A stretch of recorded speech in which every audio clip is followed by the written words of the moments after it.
আমি কাকিমার সাথে যেতে চাইছিলাম না। তারপরও মা আমাকে বলল, তুই যা গিয়ে দেখ তোর কাকিমার বাসে কি সমস্যা হয়েছে। কিন্তু আমি মনে মনে জানতাম এটা কাকিমার মনে হয় একটা অভিনয়, কিন্তু মা তা বুঝত না। যাই হোক, আমি কাকিমাকে বললাম, কাকিমা আপনি সন্ধ্যায় আমাদের বাড়িতে কেন? কাকিমা বলল, বাবা আমার ঘরের ভিতরে বৈদ্যুতিক লাইটটা জ্বলছে না, তাই আমি কাউকে পেলাম না। ঠিক তখনই আমার বন্ধু আরিফের কথা মনে পড়ে গেল। সে সব সময় আমায় বলতো, সাবধান, কাকিমার সব কথা বিশ্বাস করবি না। কিন্তু কাকিমা মাকে বলছিল, আমার ঘরে বৈদ্যুতিক সমস্যা, ঘরে বিদ্যুৎ নেই, তাই বাতি জ্বলছে না। যারা বিদ্যুৎ মেকানিক তাদের নাম্বার তো আমার কাছে নেই। তাই ভাবলাম সুমনের কাছে গিয়ে দেখি যে সে যদি বিদ্যুতের সমস্যা খুঁজে বের করতে পারে তাহলে আমার অনেক উপকার হবে। তারপর কাকিমা বলল, একটু দেখে আসতে। আমি মানা করেছিলাম যে আমি তো এসবের কিছু বুঝি না, আপনি একজন বিদ্যুৎ মিস্ত্রির খোঁজ নেন। কাকিমা বলল, বিদ্যুৎ মিস্ত্রি আমি কোথায় পাব? আমার কাছে ফোন নম্বরও নেই। তুমি আমার সঙ্গে চলো, দেখেই চলে আসবে। তারপর মা আমাকে ধমক দিয়ে বললেন, উনি শুধু তোর কাকিমা নন, উনি তোর শিক্ষকও, তুই ওনার সাথে যা, তুই এখনই যা, গিয়ে দেখ কি হয়েছে। তখন আমি কাকিমার সাথে রাস্তায় হেঁটে হেঁটে যাচ্ছিলাম। চারদিকে অন্ধকার, আমি কিছুটা ভয় পাচ্ছিলাম।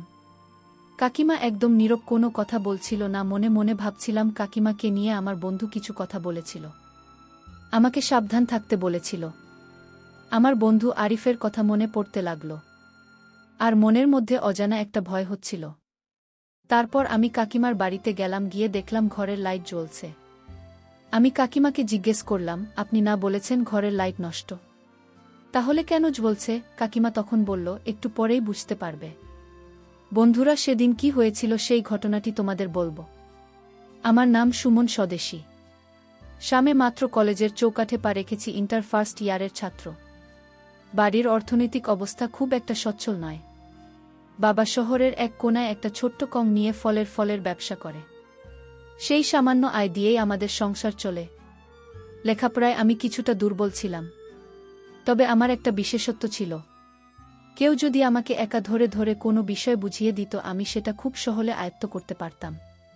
কিন্তু ক্লাসের ভিড়ে বা কোচিং সেন্টারের 10-12 জনের মধ্যে আমি কিছুই বুঝতে পারতাম না। আমার জন্য আলাদাভাবে শিক্ষক রাখার সামর্থ্য বাবার ছিল না, তাই কোনো রকমে টেনেটুনে এসএসসি পাস করেছি। তবে সৃষ্টিকর্তা আমাকে একটা জিনিস দিয়েছিলেন।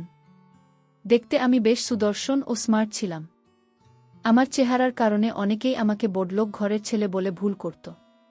কলেজে ওঠার পর বেশ কয়েকজন মেয়ে আমার সাথে বন্ধুত্ব করার আগ্রহ দেখিয়েছিল, কিন্তু আমি সবসময় নিজেকে গুটিয়ে রাখতাম। বাবা মায়ের অবাধ্য হওয়ার কোনো ইচ্ছা আমার ছিল না। ছোটবেলা থেকে আমার একটাই স্বপ্ন ছিল, লেখাপড়া শেষ করে ভালো একটা চাকরি করব এবং বাবা মায়ের পছন্দমতো বিয়ে করে তাদের মুখে হাসি ফোটাব। তাই অন্যদিকে মন দেওয়ার কথা আমি ভাবতেও পারতাম না। কলেজে যাওয়ার পথে একটা পুরনো দোতলা বাড়ি পড়ত। সেই বাড়ির পাশ দিয়ে যাওয়ার সময় প্রায়ই দেখতাম ব্যালকনিতে একজন মহিলা চুপচাপ দাঁড়িয়ে থাকতেন। বয়স 40-এর কোঠায় হবে, শান্ত বিষণ্ণ এক জোড়া চোখ নিয়ে তিনি রাস্তার দিকে তাকিয়ে থাকতেন। আমি শুনেছিলাম উনি এই পাড়ার শিক্ষিকা কাকিমা, অল্প বয়সেই তিনি বিধবা হয়েছেন। তারপর থেকে এই বিশাল বাড়িতে একাই থাকেন, তার কোনো সন্তান আদি ছিল না এবং স্বামীর মৃত্যুর পর আর দ্বিতীয় বিয়েও করেননি। আমি যখনই তার বাড়ির সামনে দিয়ে যেতাম, তিনি আমার দিকে তাকিয়ে এক শান্ত ও আন্তরিক হাসি দিলেন। তার চোখের ভাষা আমি বুঝতাম না, মনে হতো তিনি আমাকে কিছু বলতে চান, কিন্তু পারেন না। তার চাহনিতে এমন একটা রহস্য লুকিয়ে ছিল যা আমাকে কিছুটা অস্বস্তিতে ফেলত। আমি ছেলে হিসেবে লাজুক প্রকৃতির ছিলাম, তাই কখনো নিজে থেকে তার সাথে কথা বলার সাহস করিনি। শুধু দূর থেকে তার সেই রহস্যময় চাহনি এড়িয়ে দ্রুত পায়ে হেঁটে চলে যেতাম। একদিন কলেজ থেকে ফেরার পথে দেখি কাকিমার বাড়িতে কয়েকজন ছাত্রছাত্রী ঢুকছে। ব্যাপারটা আমার কাছে অদ্ভুত লাগল। তিনি তো একা থাকেন, তাহলে ছাত্রছাত্রী কেন তার বাড়িতে যাচ্ছে? কৌতূহলবশত পরের দিন আমি একটু সময় নিয়ে তার বাড়ির পাশ দিয়ে যাচ্ছিলাম। বাড়ির ভেতর থেকে ভেসে আসছিল পড়ার আওয়াজ, স্পষ্ট শুনতে পেলাম কাকিমা কাউকে ইংরাজি গ্রামার পড়াচ্ছেন। তার পড়ানোর ভঙ্গি, কণ্ঠস্বর আর বোঝানোর ক্ষমতা বাইরে থেকে শুনেই আমি মুগ্ধ হয়ে গেলাম। মনে হচ্ছিল যেন কোনো জাদুকর তার জাদুর কাঠির ছোঁয়ায় কঠিন বিষয়কে সহজ করে দিচ্ছেন। আমি ভাবলাম, এমন একজন শিক্ষকের কাছে যদি পড়তে পারতাম তাহলে হয়তো আমার জীবনটাই বদলে যেত। কিন্তু সেই সামর্থ্য আমার কোথায়? দীর্ঘশ্বাস ফেলে আমি বাড়ির পথে পা বাড়ালাম। কিন্তু কাকিমার পড়ানো সেই ধরন, মনের মধ্যে গেঁথে গেল কাকিমার পড়ানোর ধরন দেখে মুগ্ধ হওয়ার পর থেকে আমার মনে একটা চাপা ইচ্ছা তৈরি হলো, যদি তার কাছে পড়তে পারতাম। কিন্তু সংকোচ আর আর্থিক দৈন্যতার কারণে সেই ইচ্ছাটা মনেই চেপে রাখলাম। কয়েকদিন পর কলেজ থেকে ফেরার সময় আমি সাহস করে কাকিমার বাড়ির গেটের সামনে দাঁড়ালাম, উকি দিয়ে ভেতরে দেখার চেষ্টা করছিলাম। ভেতরের ঘর থেকে তখনও পড়ানোর আওয়াজ আসছিল। আমি ভাবছিলাম একবার ভেতরে গিয়ে দেখব কিনা। এমন সময় তিনি হয়তো কাউকে পড়ানো শেষ করে বাইরে এলেন। আমাকে গেটের সামনে দাঁড়ানো দেখে তিনি কিছুটা অবাক হলেন। তুমি এখানে দাঁড়িয়ে কি করছো বাবা? ভেতরে এসো, শান্ত গলায় বললেন তিনি। আমি কিছুটা অপ্রস্তুত হয়ে গেলাম। আমতাম করে বললাম, না কাকিমা, মানে আপনার বাড়ির পাশ দিয়ে যাচ্ছিলাম তাই। তিনি মৃদু হেসে বললেন, আমি তো প্রায়ই তোমাকে এই রাস্তা দিয়ে যেতে দেখি, কিন্তু তুমি তো কোনোদিন এভাবে দাঁড়াও না। আজ কি মনে করে? তার হাসিতে একটা অদ্ভুত মায়া ছিল যা আমার ভয়টাকে কিছুটা কমিয়ে দিল। আমি সাহস করে বললাম, কাকিমা, আমি সেদিন আপনার পড়ানো শুনছিলাম। আপনি অনেক সুন্দর করে বোঝান। আমার কথা শুনে তার মুখের বিষণ্ণ ভাবটা যেন একটু কমল। তিনি বললেন, তুমি খুব সুন্দর করে কথা বলো, তোমাকে দেখে মনে হয় খুব সম্ভ্রান্ত ঘরের ছেলে। আমি লজ্জিত হয়ে মাথা নিচু করে বললাম, না কাকিমা, আপনি যা ভাবছেন তা নয়। আমার বাবা একজন সাধারণ চা বিক্রেতা, আমাদের সংসার খুব কষ্টে চলে।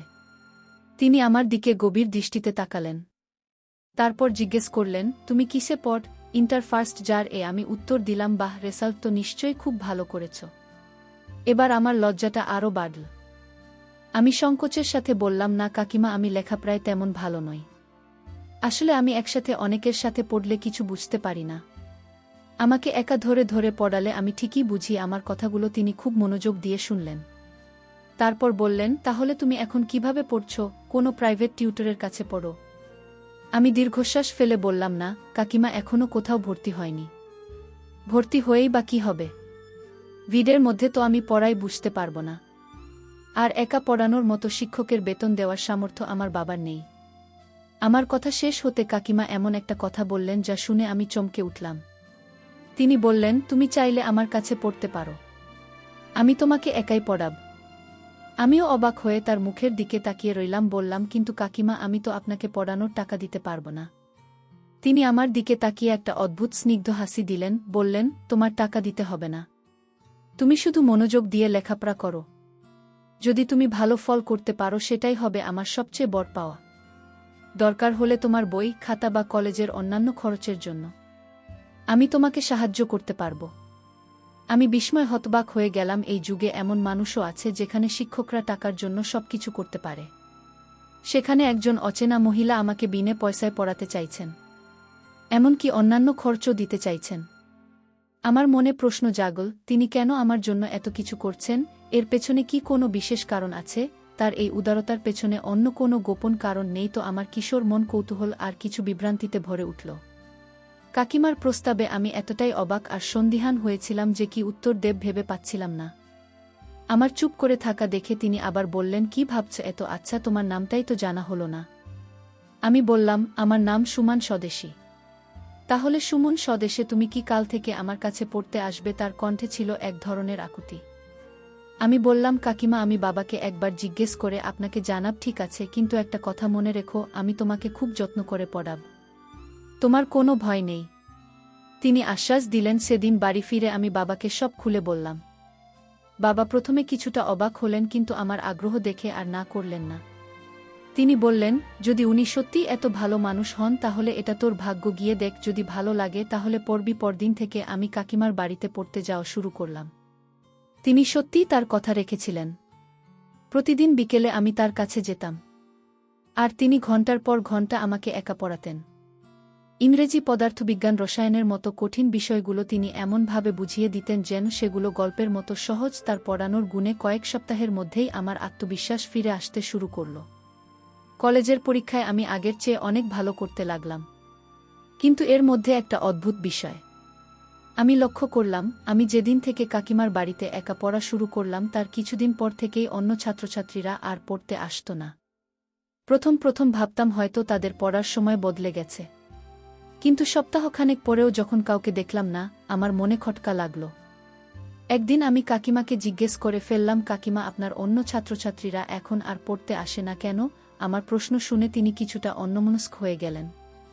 তারপর একটা দীর্ঘশ্বাস ফেলে বললেন, ওদের প্রত্যেককে আলাদা করে সময় দিতে হয়। কিন্তু আমার তো এখন আর ততটা সময় নেই। তাই ওদের ছেড়ে দিয়েছি। তার উত্তরটা আমার কাছে খুব একটা যৌক্তিক মনে হলো না, যে মানুষটা আমাকে ঘন্টার পর ঘন্টা বিনে পয়সায় পড়াচ্ছেন, তার হঠাৎ করে অন্য ছাত্রদের জন্য সময়ের অভাব হবে কেন? আমার মনের মধ্যে সেই পুরনো সন্দেহটা আবার মাথাচাড়া দিয়ে উঠল। তিনি কি শুধু আমাকে পড়ানোর জন্যেই বাকি সবাই ব্যয় করে দিয়েছেন? কিন্তু কেন আমার মতো একজন সাধারণ ছেলের জন্য তার এত আগ্রহের কারণ কি? কাকিমা আমার সাথে খুব ভালো ব্যবহার করতে, প্রায়ই আমার জন্য নাস্তা বানিয়ে রাখতেন, আমার কলেজের খোঁজখবর নিতেন, এমনকি আমার পারিবারিক সমস্যার কথাও মন দিয়ে শুনতেন। তার আচরণে কোনো খুঁত ছিল না। কিন্তু তার এই অতিরিক্ত যত্ন আর রহস্যময় ব্যবহার আমার মনের অস্বস্তিটাকে আরও বাড়িয়ে দিচ্ছিল। মনে হচ্ছিল এই আপাতত শান্ত বাড়ির দেয়ালের আড়ালে এমন কোনো গোপন রহস্য লুকিয়ে আছে, যা আমার জন্য মোটেও সুখকর নয়। কাকিমার উত্তর আমার মনের সন্দেহকে দূর করার বদলে আরও বাড়িয়ে দিয়েছিল। আমি বুঝতে পারছিলাম তিনি কিছু একটা লুকাচ্ছেন। তার এই নিঃস্বার্থ আচরণের পেছনে নিশ্চয়ই এমন কোনো উদ্দেশ্য আছে যা তিনি আমাকে বলতে চান না। আমার কিশোর মন নানারকম নেতিবাচক চিন্তায় ভরে যাচ্ছিল। এর কিছুদিন পর একদিন বাজারে যাওয়ার পথে আমার সাথে সেই ছাত্রদের একজনের দেখা হয়ে গেল, যারা আগে কাকিমার কাছে পড়ত। ছেলেটির নাম ছিল রানিফ। আমি সুযোগ পেয়ে তাকে জিজ্ঞেস করলাম, কিসের আরিফ, তোরা এখন আর কাকিমার কাছে পড়তে যাস না? রারিফ আমার দিকে কিছুটা অবাক হয়ে তাকালো। তারপর বলল, আরে ভাই, হার বল না, কাকিমা তো এখন আর আগের মতো নেই। আমি কৌতূহলী হয়ে জিজ্ঞেস করলাম, কেন, কি হয়েছে? রানিফ কিছুটা ক্ষোভ নিয়ে বলল, আগে আমরা সবাই একসাথে পড়তাম, খুব ভালোই চলছিল। হঠাৎ করে কাকিমা বললেন, তিনি আর একসাথে সবাইকে পড়াতে পারবেন না। তিনি এখন থেকে শুধু একজন বা দুজন ছাত্রকে আলাদা করে সময় দিয়ে পড়াতে চান। আমাদের পক্ষে তো একা পড়ার খরচ দেওয়া সম্ভব নয়। তাই আমরা সবাই একসাথে পড়া ছেড়ে দিয়ে অন্য স্যার এর কাছে ভর্তি হয়েছি। রাহাতের কথাগুলো আমার মাথায় যেন বজ্রপাতের মতো লাগল। তাহলে আমার ধারণাই শোধ। শুধু কাকিমার চিন্তায় ঘুরে ফিরে আসছিল এমন সময় আমাদের দরজায় কড়া নাড়া শব্দ হল। এত সন্ধ্যায় আমাদের বাড়িতে সাধারণত কেউ আসে না। মা কিছুটা অবাক হয়ে দরজা খুলতে গেলেন। দরজা খোলার পর মায়ের কণ্ঠ শুনে আমি চমকে উঠলাম। মা জিজ্ঞেস করছেন, আপনি কে, কাকে চাই? ওপাশ থেকে যে উত্তরটা ভেসে এল তা শোনার জন্য আমি মোটেও প্রস্তুত ছিলাম না। একটা শান্ত কিন্তু উদ্বিগ্ন কণ্ঠ বলে উঠল, আমি শিমুলের প্রাইভেট টিচার, ওর মার সাথে একটু কথা বলতে পারি? এটা কাকিমার গলা। তিনি আমাদের বাড়িতে চলে এসেছেন। আমার মনটা ধরাস করে উঠল। আমি দ্রুত চেয়ার থেকে উঠে দাঁড়ালাম। মা তাকে ভেতরে আসতে বললেন। মা কিছুটা অবাক হয়ে জিজ্ঞেস করলেন, আপনি এত সন্ধ্যায় কোনো বিশেষ দরকার ছিল কি? কাকিমা ঘরের ভেতরে এসে আমার দিকে তাকালেন।